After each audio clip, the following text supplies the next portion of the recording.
Muito boa tarde. Estamos começando mais uma aula de geografia. Eu sou Marcelo Lima e é um prazer estar aqui pertinho de vocês pelas ondas do maior canal de ensino à distância do mundo, do canal Educação. E no nosso episódio de hoje, vamos falar sobre ela, a biosfera. Na realidade, vamos dar continuidade ao conteúdo de biosfera, a camada de vida do planeta. E no nosso episódio, vamos caracterizar a biosfera, destacando a integração entre seus componentes no espaço geográfico mundial. Turma, vamos bater um papo sobre a biosfera. Nesse sentido, vamos começar falando do Brasil. Aqui no mapa, você tem os biomas do Brasil.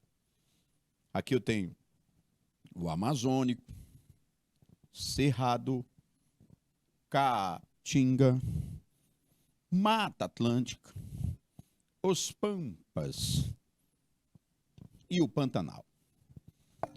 Acompanhe a leitura.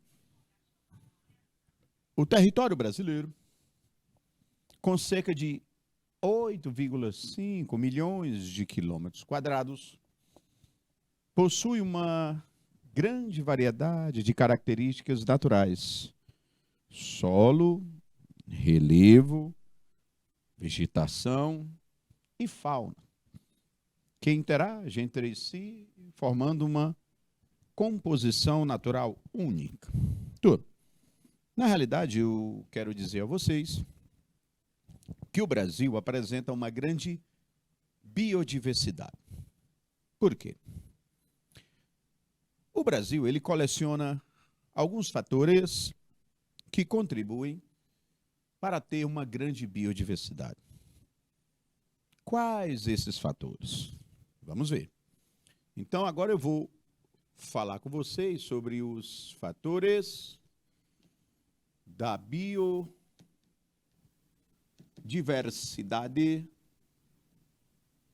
do Brasil. Olha só. A pergunta é: por que o Brasil apresenta uma grande biodiversidade? Vou começar falando do clima brasileiro. Olha, por que o nosso clima contribui para isso? Dois são os motivos: altas temperaturas e boa umidade. Vamos lá. Vou começar pela umidade. E a água, gente? O Brasil, ele é bem servido, na sua maioria, durante o ano quase todo, de muita chuva. E chuva é água, é vida. E essa chuva, essa umidade, ela é armazenada no subsolo, que vai surgir através das nascentes, que vão formar os imensos e variados rios do Brasil. Umidade. Altas temperaturas. Isso devido à sua grande irradiação solar. O Brasil, na sua maioria, encontra-se na zona intertropical. Muito sol, isso contribui para muita fotossíntese. Consequentemente, eu tenho uma grande formação vegetal, que vai contribuir para a existência de outras espécies no nosso Brasil. Turma, o clima é muito favorável para a existência da vida. Se tivéssemos climas frios ou secos, na sua maior parte, com certeza não teríamos essa grande biodiversidade. Ser um país tropical, está entre os trópicos, com muita corrente de ventos, formação de nuvens, chuvas que vão abastecer, na maior parte do ano, todo o Brasil. Então, a sua posição geográfica favoreceu, com certeza. Imagine se nós estivéssemos nas altas latitudes, ou seja, nos polos da Terra, ou cercados de grandes montanhas de gelo. Nada disso nós temos por aqui. O que nós temos, turma, é uma grande, atenção, maritimidade. E o que é isso, professor? É a influência do mar, gente. São mais de 8.000 quilômetros de litoral. Consequentemente, nós recebemos essa umidade através dos ventos que sopram do litoral para o Brasil. Dessa água evaporada do oceano que é dirigida para o Brasil. Essa umidade litorânea. Se nós não tivéssemos litoral, como, por exemplo, a Alemanha, que fica bem no centro da Europa, a influência do mar para nós, se nós estivéssemos nessa situação, seria pior, seria menor a influência do oceano. Um outro fator que contribui seria os solos do Brasil. Turma, todo solo ele é originado de vida e de rochas. Brasil predominam rochas cristalinas, ou seja, ricas em sais minerais. Essas rochas, quando elas sofreram a erosão, os seus sais contribuíram para a formação dos solos. Vida, nós temos aí uma vida que morre e se decompõe, e a sua matéria orgânica vai misturar-se com o solo. Olha só, tudo isso, gente, nos mostra que o Brasil é rico em biodiversidade porque, na sua maioria, apresenta solos muito férteis.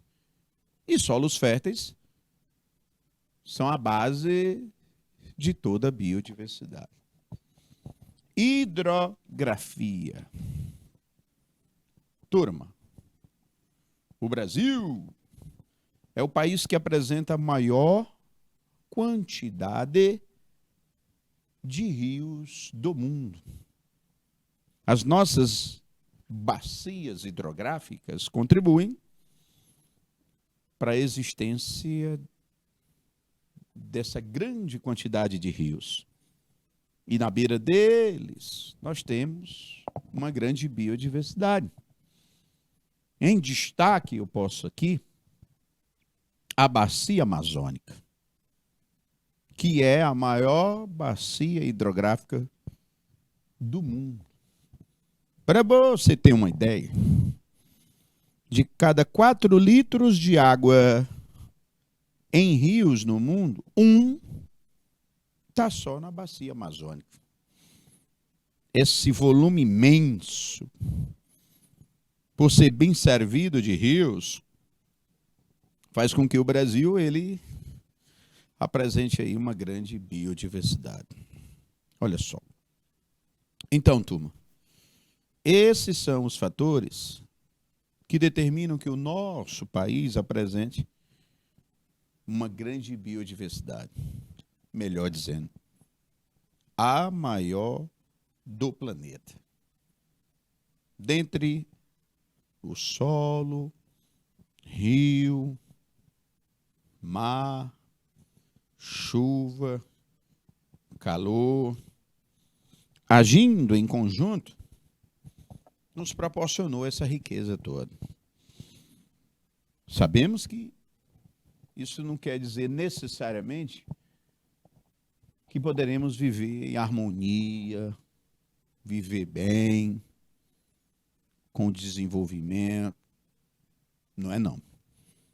Sabemos que existem países que não têm nem de longe a biodiversidade e a riqueza natural que nós temos. E mesmo assim, esses países apresentam um índice de desenvolvimento econômico, uma maior qualidade de vida e um maior respeito à natureza. O Brasil tinha tudo. Tinha não. Tem tudo para ser um país muito melhor, levando em consideração essas riquezas naturais, a biodiversidade, que são fatores que poderiam estar sendo muito mais aproveitados. 3 minutos, por favor.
De volta pelas ondas, biodiversidade do Brasil. No episódio de hoje, vamos começar agora tratando sobre ela, a maior floresta tropical do planeta. Acompanhe a leitura. A floresta equatorial brasileira ocupa cerca de metade do território do Brasil e está concentrada nas regiões norte e em parte da região centro-oeste. Esse bioma é muito influenciado pelo clima equatorial. As imagens falam por si. Nesse lado esquerdo, aqui embaixo, estou vendo a floresta e o seu extrato, o tamanho.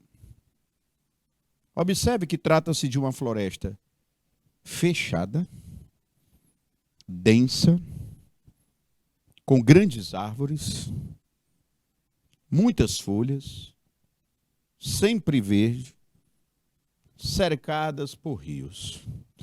Tudo que eu falei agora, eu vou dar conceitos técnicos para isso. Mas observa primeiro. Aí você tem a Amazônia. Uma mata muito fechada, composta por grandes árvores. Na imagem à direita embaixo, circulante agora,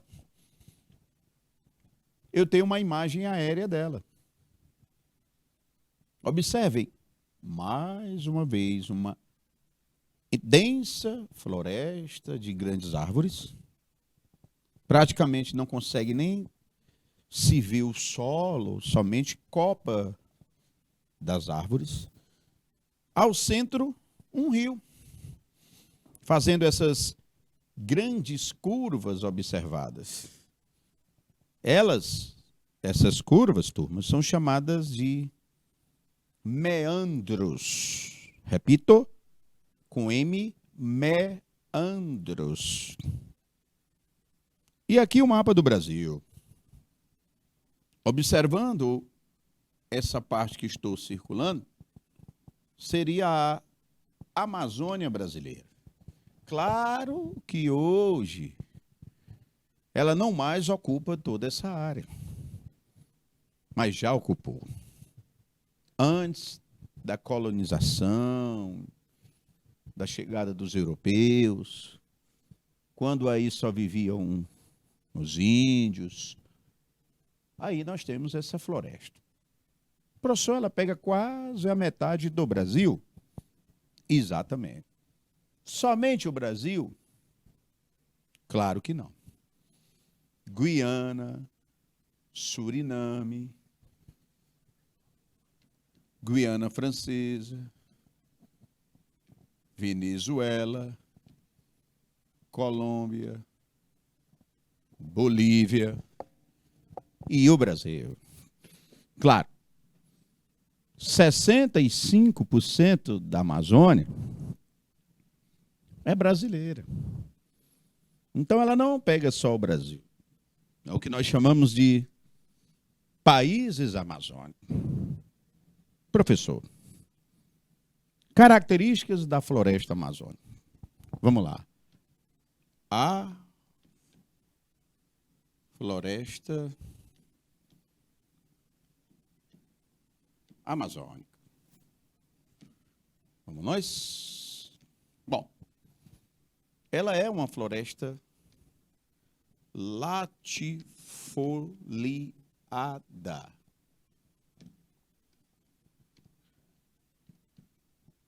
Arbórea.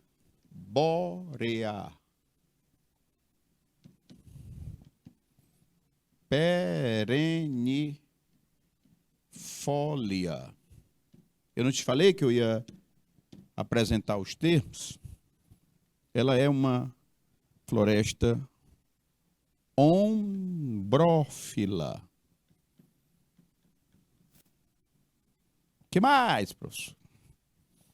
Deixa eu anotar logo os significados disso aqui. Latifoliada, turma. Folhas largas. E realmente, nela, nós encontramos espécies com folhas largas. A imagem mostrou para a gente. Arbórea, o que ela apresenta?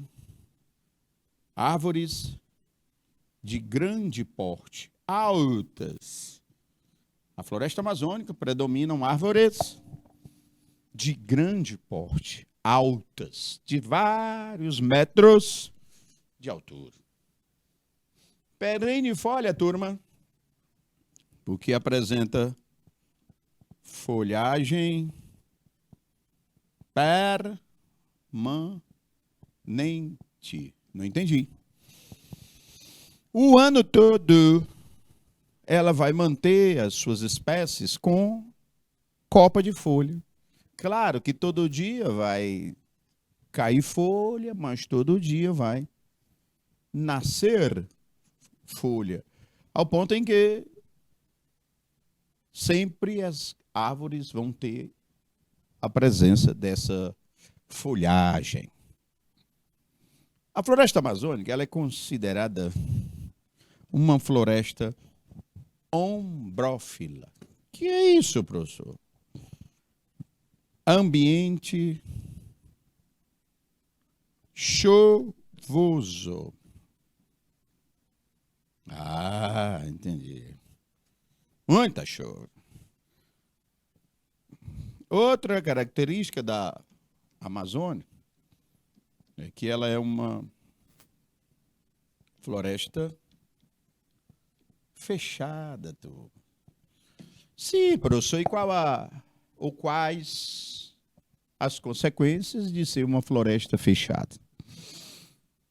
Primeiro, o solo é protegido do sol e da erosão, dando a ele uma maior fertilidade para esse solo. Segundo, que uma floresta fechada, turma, você não vai encontrar nela animais de grande porte. Como é que eu vou encontrar uma zebra, girafa, rinoceronte ou um hipopótamo? Esses animais de grande porte não viveriam numa floresta fechada. Eles são animais de florestas abertas, como as savanas africanas. Outra característica da floresta amazônica é que nela nós encontramos espécies hidrófilas. Que é isso, professor? Ambiente aquático. Ambiente, claro, professor, com aquela grande presença de rios, naturalmente, nós temos muitas espécies que vivem em ambientes aquáticos na Amazônia. E agora eu queria mostrar para vocês, turma, a degradação da Amazônia. Olha só. Professor, o que mais vem detonando a nossa floresta amazônica? De longe, o gado. Depois, madeireiras. E depois, a mineração. Pronto. O gado, professor? Exatamente. Meus anjos, pasto bom, relevo plano, umidade show. É uma maravilha para criar gado. E desde o final do século XIX que criações de gado surgiram na região. Mas claro que para criar gado no meio das árvores, zero condições. O que a gente faz? Desmata. E aí, cria-se gado. Madeireiras. Claro que hoje é onde mais se extrai madeira no Brasil. É na Amazônia. Como também Adriel, Maria Joelma, Cícero, Marcelo Souza, Gabriela. Um abraço a todos. A mineração também, ela destrói principalmente, gente, as minerações clandestinas, que vem gerando aí o desmatamento, até, olha só, em terras indígenas. Mineração, madeireira e a criação de gado. Professor, estão detonando a Amazônia? Sim. E quais as consequências? Para o mundo? A Amazônia, gente, através das suas árvores, é onde mais se sequestra gás carbônico. As árvores da Amazônia, elas filtram boa parte dos poluentes lançados pelo homem, o gás carbônico. Lógico, se eu retirar essa floresta, naturalmente a quantidade de gás carbônico no ar vai aumentar. E isso vai contribuir para o aquecimento global. Uma outra consequência seria a alteração na umidade na região e no Brasil. Como assim? Turma, as árvores, na sua respiração e fotossíntese, elas liberam água. As árvores. É a chamada evapotranspiração. E quando as árvores, liberam água, transpirando, essa água vai para a atmosfera, que retorna na forma de chuva. Para você ter uma ideia, 40% de toda a chuva que cai na Amazônia é originada da própria floresta amazônica. E essa umidade lançada no ar, gente, pelas árvores de lá, os ventos sopram para outras regiões, levando essa umidade, provocando chuvas em outras regiões. Esses ventos que sopram da Amazônia, levando umidade da floresta, eles são carinhosamente chamados de rios voadores. Olha só. Rios voadores. É um apelido que deram aos ventos que sopram da Amazônia, trazendo a umidade que a floresta transpirou. E nos lugares que esses ventos vão atuar, trazendo a umidade, nós vamos ter as chuvas. Um exemplo. Um dos destinos dos rios voadores, esses ventos que vêm lá da Amazônia, é São Paulo. A cidade de São Paulo.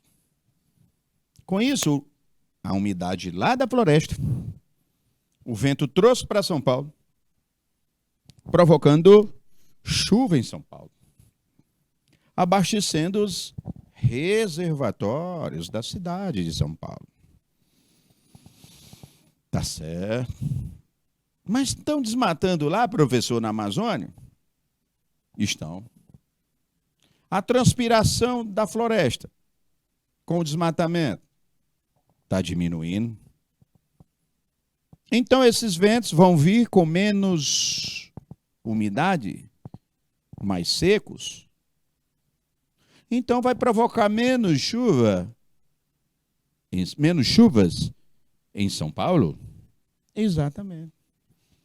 Gente, o índice de chuva em São Paulo nos últimos anos vem diminuindo.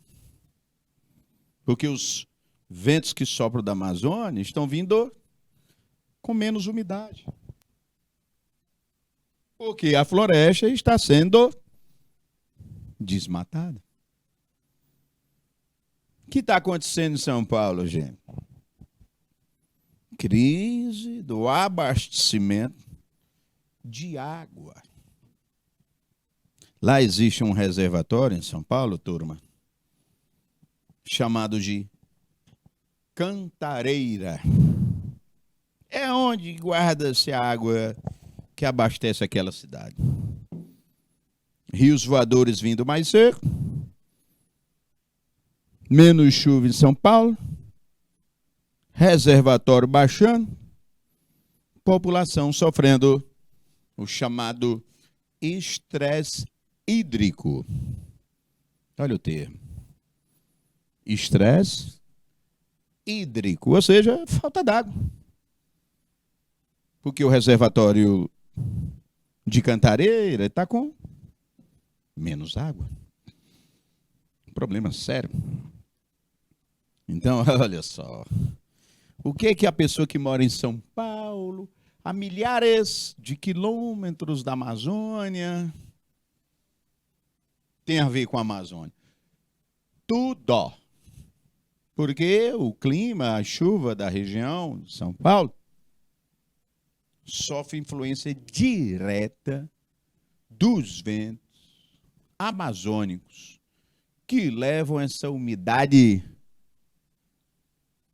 que está diminuindo porque estão desmatando a floresta amazônica. Problema sério. Sem falar da biodiversidade que vai se perder e já vem se perdendo. Os ambientalistas, ecologistas, biólogos, cientistas de maneira geral já vêm acusando, ó, daqui a alguns anos ou décadas, a Amazônia pode se tornar uma savana. O que é isso, professor? O que é hoje o cerrado? Com árvores pequenas, tortuosas. E isso está avançando a passos muito largos. E nós precisamos atentar para essa realidade. É uma área, gente. Vazio demográfico. Fiscalização. Cumprimento das leis.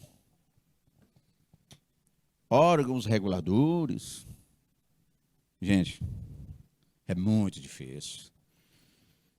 A Amazônia, gente, ela precisa ser entendida como uma área de conflito. Garimpeiro. Seringalistas. Madeireiros. Grileiros de terras. Poceiros empobrecidos, ribeirinhos vivendo em situação difícil à margem de rios, comunidades indígenas, turma, a revelia, terras invadidas. Um outro fator que eu queria externar aqui, já, na Amazônia, já. Queimadas. Olha só. Queimadas. Impressionante. Vocês já ouviram falar da indústria da seca aqui no Nordeste? A turma diz, decreta estado de calamidade devido à seca. Aí a verba vem emergencial. Por lá na Amazônia, existe a chamada indústria da queimada.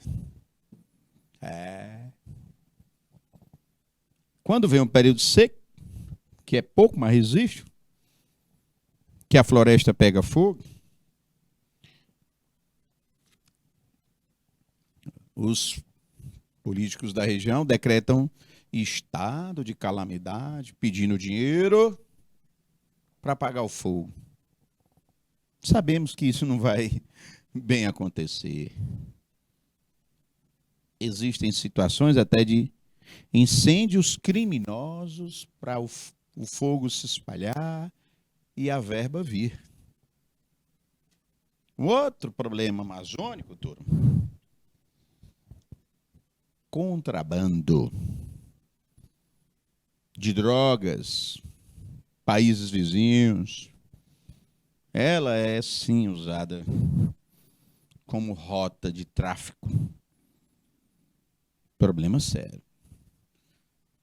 3 minutos, por favor.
Ok, de volta pelas ondas.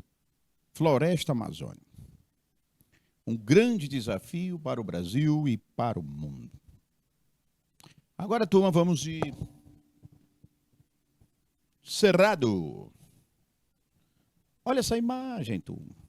Diferente da floresta amazônica, o cerrado não é composto por árvores de tamanho mais alto.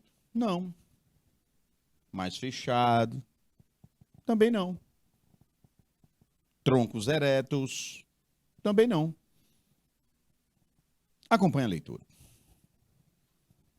O cerrado, ou savana brasileira, estende-se por uma grande parte da região centro-oeste, nordeste e sudeste do país. É um bioma característico do clima tropical continental, em razão da ocorrência de 2 estações. No mapa, gente, nós encontramos ele aqui. Ou éramos para encontrar.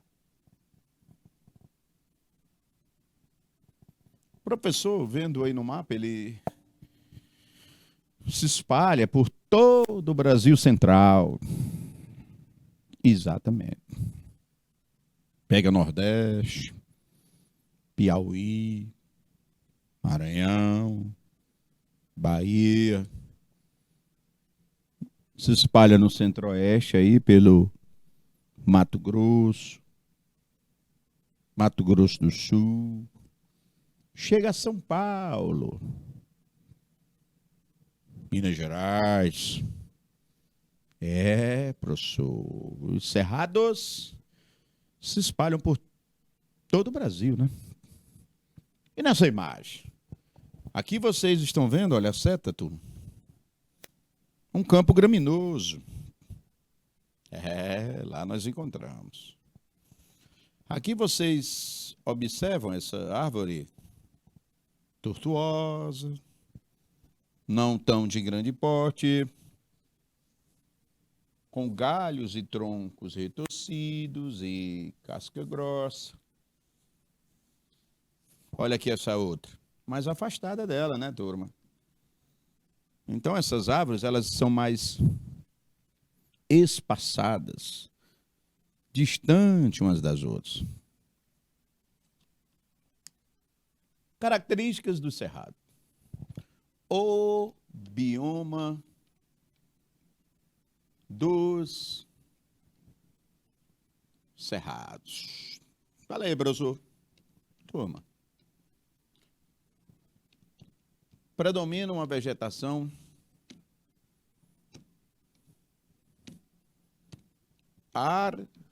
arbustiva, caducifólia, tropófila,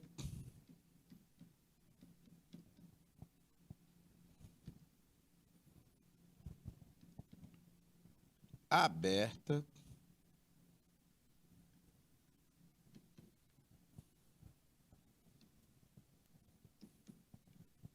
retorcida,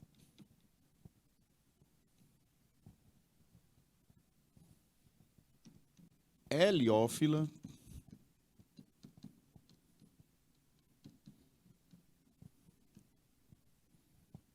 heterogênea. Professor, naturalmente você vai dar o conceito de cada um desses aí. Bom, nos cerrados, eu também vou acrescentar aqui em cima, ó, herbácea. Meus amigos. Herbácea, gramíneas, espécies herbáceas, onde nós encontramos gramíneas. E nos cerrados nós temos a presença dessas gramíneas. Arbustivas são espécies de médio porte, ou seja, conhecido carinhosamente como árvores nanicas de tamanho médio, ou seja, na maioria dos cerrados, você não vai encontrar animais, ou demais não, árvores de grande porte, na sua maioria, como lá na floresta amazônica. Vai não. Caducifólia, conhecidas também como decíduas, é porque lá nós temos espécies que apresentam a folhagem temporária. Entendi não. Olha, gente, lá tem um período seco, que vai de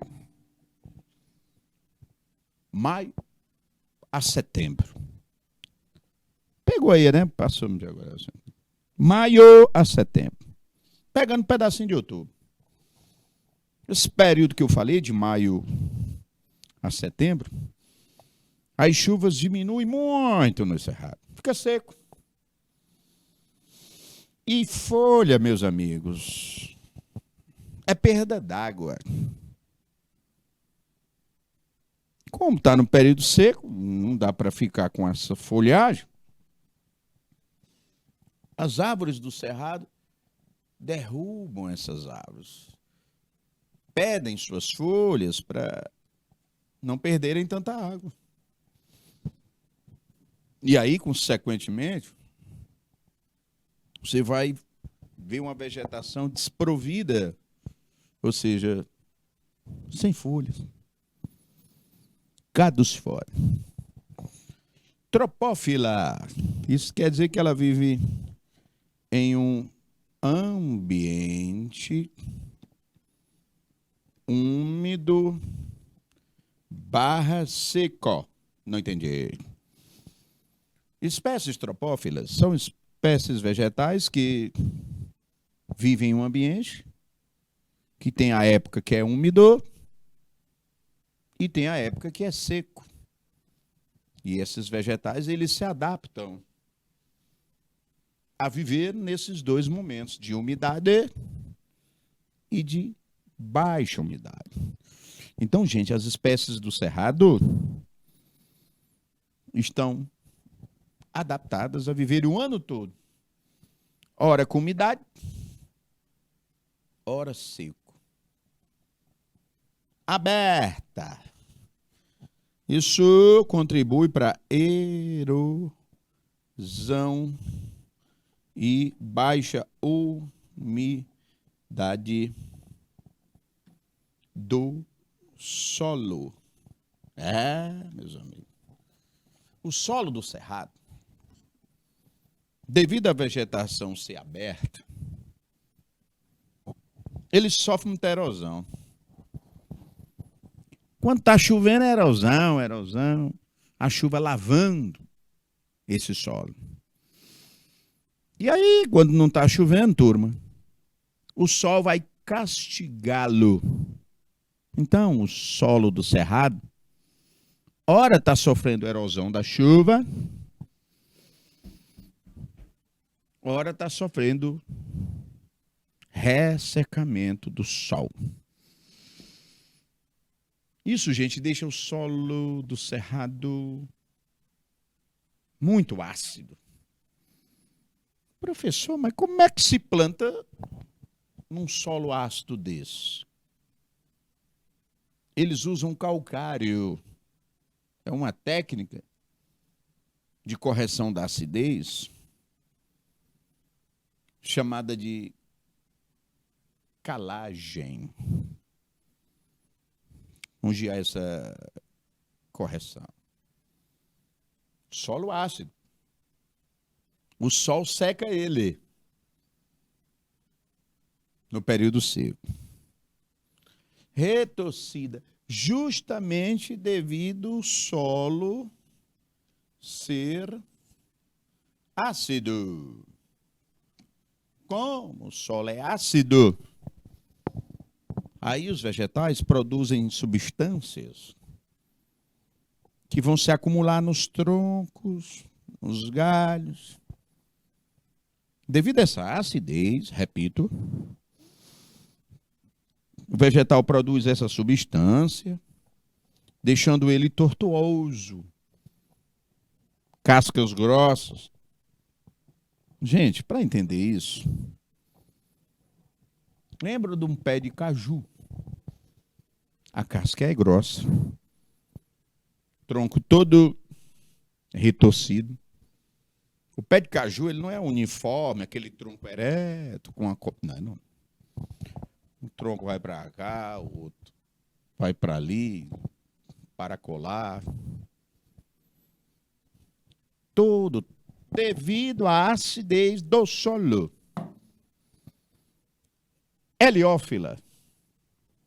Nos cerrados, turma, a vegetação ela é acostumada a um ambiente ensolarado. Gosta de sol, meus amigos. Fotossíntese, raios solares.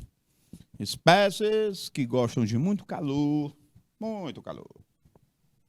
muito sol, e lá não é problema, são chamadas de heliófilas. Heterogêneo, porque nos cerrados nós temos uma alta, atenção turma, diversidade. No solo do Cerrado, nós temos uma alta bio, tanto na fauna quanto na flora. Professor, e o que vem detonando os cerrados? Gente, eu te falei que o solo do Cerrado é ácido. Que nós corrigimos, os agricultores, né, com calcário. Até falei o nome da técnica chamada de calagem. Foi a partir dessa técnica de correção do solo do Cerrado que nós tivemos a instalação de grandes projetos agrícolas. Os gaúchos, paranaenses, catarinenses, paulistas, essa turma toda vieram para os cerrados produzir grãos. Surgindo aí uma agricultura comercial moderna. Imensas propriedades produzindo soja, milho, algodão, com o que tem de mais moderno, usando máquinas, agrotóxicos, maquinários. E aí, meus amigos, isso gerou o quê? Desmatamento na região do Cerrado. Hoje, o que era Cerrado nativo foi ocupado por grandes projetos agroindustriais. E isso sim, tu contribuiu e muito, tu, para o desmatamento. Uma outra atividade é a pecuária também. Porque o pasto também é bom nos cerrados. Um relevo plano, maravilhoso para criar gado. Isso vem detonando o cerrado. 3 minutos, por favor.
dos Cerrados do Piauí.